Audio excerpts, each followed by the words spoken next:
Students and parents alike often ask us how many hours of activities a student needs to get into med school. How many clinical experience hours do you need? And what about research hours? Do you need community service hours too? Today, I am going to discuss everything you need to know about how many activity hours you need and how to think about them. Thank you for visiting our YouTube channel. My name is Dr. Jessica Friedman. I am a physician and former faculty member at the Icahn School of Medicine at Mount Sinai. I am also the founder and chair of MedEdit's Medical Admissions and author of the MedEdit's Guide to Medical School Admissions, which you can find on Amazon. Let's get started now. I know this is frustrating because it would be so much easier if there were a checklist of experiences necessary to be accepted to med school.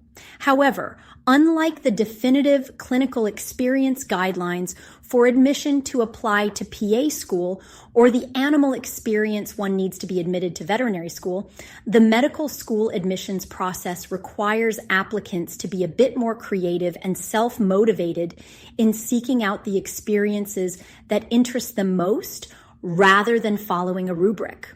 We encourage pre-med students to follow their interests organically. Having worked with thousands of students who have been accepted to medical school, we can tell you that no two applicants have the exact same path. Many successful applicants, in fact, have very few hours in some experience categories. I want to challenge everyone to think about this lack of firm guidelines. Instead of being viewed as cryptic, to be viewed as freeing. Why? Without any set criteria or firm number of hours you must achieve to improve your chances of getting into medical school, you have the freedom to pursue your interests organically. This is what medical schools really want to see in medical school applicants.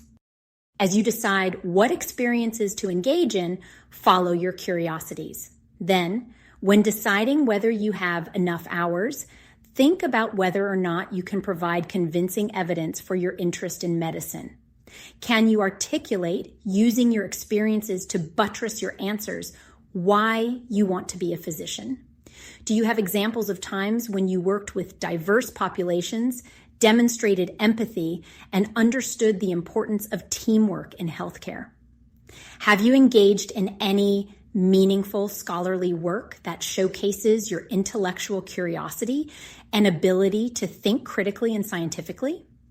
Have your experiences helped you to grow, shift, or gain perspective about your interest in medicine, realize something new?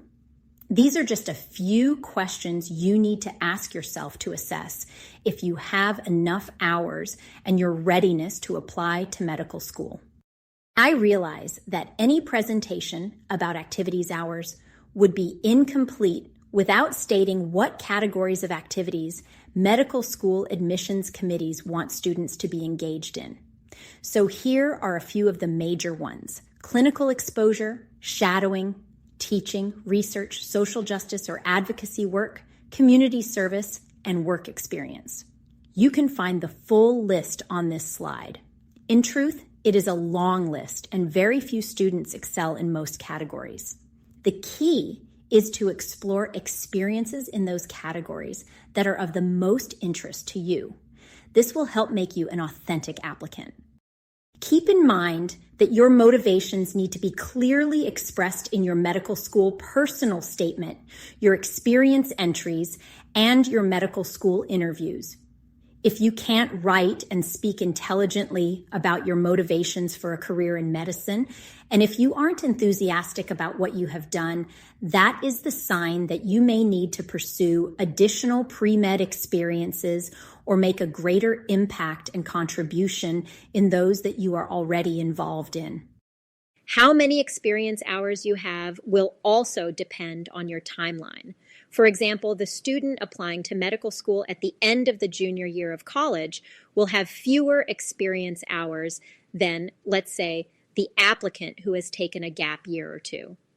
Medical school admissions committees are aware of this and will consider how many hours of experience you have within the context of your timeline. To offer a ballpark idea of what a very competitive applicant would look like at different stages, Consider these two applicants who were accepted to the most competitive medical schools in the country.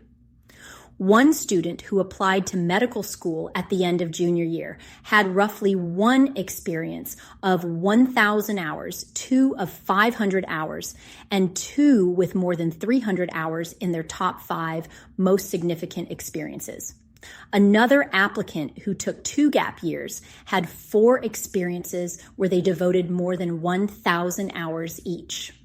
When we and medical school admissions committees review applications, we do so within the framework of an applicant's timeline. Keep in mind, there is tremendous variability in the number of hours any one applicant has. We hope you found this video useful, and thank you for watching. Be sure to head to Amazon to get a copy of the Med Edits Guide to Medical School Admissions. Subscribe to our YouTube channel and follow us on Facebook, Instagram, and TikTok. All of those links are below. I wish you the best on your journey to medical school.